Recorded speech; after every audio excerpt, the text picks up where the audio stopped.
Chicken biryani, mutton biryani ఖచ్చితంగా side అయిపోతాయి. ఎందుకంటే ఈరోజు మనం చేస్తుంది bone marrow dipping spicy royal style నల్లి గోష్ బిర్యానీ. ఈ బిర్యానీ స్మెల్ కిచెన్లో స్ప్రెడ్ అయితే పక్కింటి వాళ్ళు కూడా ఏమంటారండి అని అడుగుతారు. సాఫ్ట్గా మెల్ట్ అయ్యే నల్లి పీసెస్, మసాలా ఫుల్గా సోక్ అయిన రైస్, పైన నుంచి దమ్ అరోమా. ఈ వీడియో లాస్ట్ వరకు చూస్తే మీకు ఫుల్ హోటల్ సీక్రెట్ తెలిసిపోతుంది. అయితే లేట్ ఎందుకు, ఈరోజు మనం ఫైర్ దమ్ స్టార్ట్ చేసేద్దాం. దీనికోసం ప్రాసెస్ ఎలానో చేసేద్దామా. దీనికోసం ముందుగా ఒక 1.5 ఇంచ్ చెక్క, జీలకర్ర, యాలకలు, లవంగాలు వీటిని ఒక ఫైన్ పౌడర్గా, కుదిరితే ఫైన్ లేదంటే ఒక పౌడర్ రెడీ చేసి పెట్టుకోవాలి. మటన్ పీసెస్ని నల్లులు తీసుకొని రావాలి. పెద్ద పెద్దగా నల్లి పీస్ తీసుకోవచ్చు, కానీ చిన్నపిల్లలు ఈజీగా తినడం కోసం నేను ఇలా షార్ట్గా కొట్టించాను.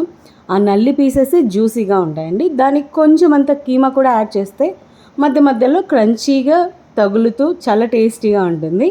అలా పౌడర్ని రెడీ చేసుకొని ఒక 5-6 పచ్చిమిర్చిని కూడా పేస్ట్ చేసుకోవాలి.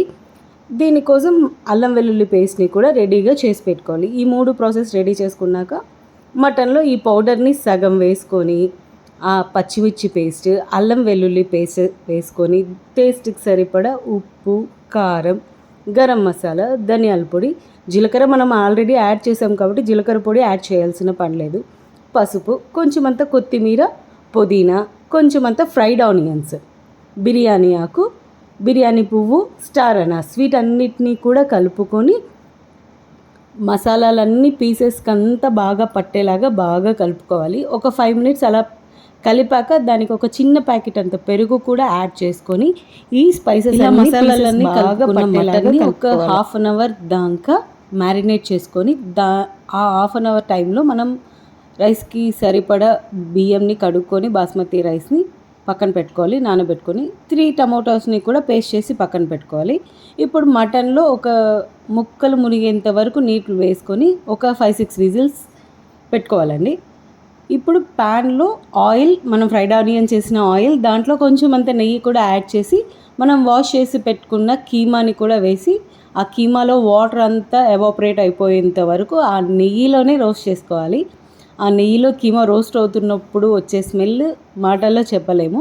దీనికి కూడా కొంచెం ఉప్పు, కారం, పసుపు వీటన్నిటిని కూడా యాడ్ చేసుకొని రోస్ట్ చేసుకుంటూ ఆ వాటర్ అంతా ఎవాపరేట్ అయిపోయేంత వరకు మటన్ని రోస్ట్ చేసుకోవాలి. ఈ మటన్లో మనము కొంచెం గుప్పెడంత జీడిపప్పు యాడ్ చేయాలి. ఈ జీడిపప్పు మధ్య మధ్యలో టచ్ అవుతూ రైస్ తినేటప్పుడు చాలా క్రంచీగా అనిపిస్తుంది. ఆ మటన్తో పాటు జీడిపప్పులు కూడా బాగా రోస్ట్ అయిపోవాలి. ఇలా రోస్ట్ అయిన తర్వాత దీంట్లో కొంచెం అంత అల్లం వెల్లుల్లి పేస్ట్ యాడ్ చేసుకోవాలి. 1.5 స్పూన్ అంత అల్లం వెల్లుల్లి పేస్ట్, టేస్ట్కి సరిపడా కారం, ధనియాల పొడి, కొంచెం అంత గరం మసాలా, మనం ఇందాక తీసి పెట్టుకున్నాం చూడండి చెక్క, లవంగం, యాలకుల పొడి, ఆ పొడిని కూడా యాడ్ చేసుకొని బాగా రోస్ట్ చేసుకోవాలి. ఫ్రైడ్ ఆనియన్స్ వేసి ఎక్కువసేపు రోస్ట్ చేయాలండి. ఎందుకంటే మటన్ బాగా ఉడకాలి, ఆ నెయ్యి ఫ్లేవర్ అనేది కైమాకి బాగా పట్టాలి కదండి. ఇలా బాగా రోస్ట్ చేసుకున్న తర్వాత మనం ముందుగా తీసి పెట్టుకున్న టమోటో ప్యూరీని కూడా యాడ్ చేసుకొని ఆ టమోటో ప్యూరీ పచ్చి వాసన పోయేంత వరకు బాగా వేపుకుంటూ పచ్చివాసన పోయి ఆ నూనె పైకి తేలేలాగా బాగా వేపుకోవాలి. సిమ్లో పెట్టుకోవాలండి. ఎందుకంటే హై ఫ్లేమ్లో పెట్టామంటే మాడు స్మెల్ వచ్చేస్తుంది, ఆ టమోటా పచ్చివాసన పోకుండానే ఉండిపోతుంది. అలా సిమ్లో పెట్టుకుంటూ ఆ నూనె పైకి తేలాక దీనికి హాట్ వాటర్ యాడ్ చేయాలండి. హాట్ వాటర్ యాడ్ చేయడం వల్ల మటన్ తొందరగా కుక్ అవుతుంది. చల్లనీళ్ళు యాడ్ చేసామంటే మటన్ అనేది గట్టిగా రబ్బర్ లాగా అవుతుంది. హాట్ వాటర్ యాడ్ చేస్తేనే జ్యూసీగా ఉంటుంది మటన్. ఇదే అండి చిన్న టిప్, కానీ చాలా యూస్ఫుల్ టిప్. జ్యూసీగా ఉండాలంటే మటన్ హాట్ వాటర్ యాడ్ చేయాలి. కూల్ వాటర్ యాడ్ చేస్తామంటే రబ్బర్ లెక్క అయిపోతుంది. ఇలా అంతా బాగా రోస్ట్ అయిన తర్వాత వాటర్ వేసి ఆ మటన్ బాగా కీమా ఉడికేంత వరకు రోస్ట్ చేసుకుంటూ బాగా దానికి తగ్గ వాటర్ యాడ్ చేసుకుంటూ ఉడికించుకోవాలి మటన్ని. ఇదే మెయిన్ ఇంగ్రీడియంట్ అండి మసాలా ఈ రైస్కి. ఇదే అండి చాలా ఇంపార్టెంట్ స్టెప్ కూడా చెప్పాలంటే ఈ రెసిపీకి. ఇప్పుడు మనం పక్కన విజిల్స్ పెట్టుకున్న మటన్ కూడా ఆల్మోస్ట్ కుక్ అయిపోయి ఉంటుంది. విజిల్స్ అయిపోయిన తర్వాత ఆ వాటర్ని పక్కన తీసుకోవాలి. ఆ వాటర్ని పక్కన తీసుకొని రైస్ తీసుకున్నాం వాటర్ రైస్కి 1:2 రేషియోలో మనం మటన్ ఉడికినాం కదా, water, masala water plus normal water add చేసుకొని రైస్కి తగ్గట్టుగా వాటర్ని తీసుకొని దాన్ని ఒక బౌల్లో వేసి మనం ఏ దాంట్లో రైస్ ఉడికించుకోవాలనుకుంటున్నామో ఆ బౌల్లో వేసుకొని ఆ వాటర్ బాగా తెల్లిన తర్వాత మనం నానబెట్టుకున్న బాస్మతి రైస్ని కూడా యాడ్ చేసుకొని సాల్ట్ ఇక్కడ అడ్జస్ట్ చేసుకోండి వాటర్లోనే, ఇప్పుడే రైస్కి సరిపడా. దాంట్లో ఆ వాటర్లోనే కొంచెం అంత కొత్తిమీర కూడా పుదీనా కూడా యాడ్ చేసుకోండి.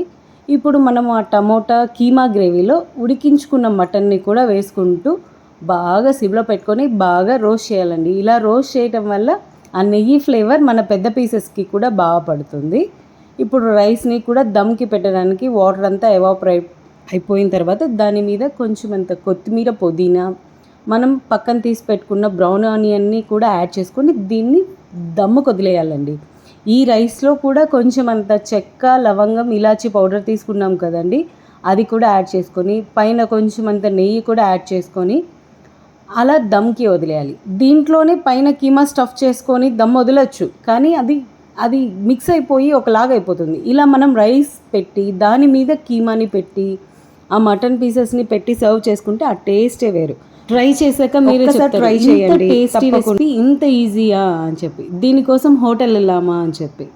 చాలా ఈజీ రెసిపీ, టేస్టీ రెసిపీ. తప్పకుండా లైక్ చేయండి, సబ్స్క్రైబ్ చేయండి, ఎలా వచ్చిందో కామెంట్ చేయండి. అందరూ please like this video. Thank you.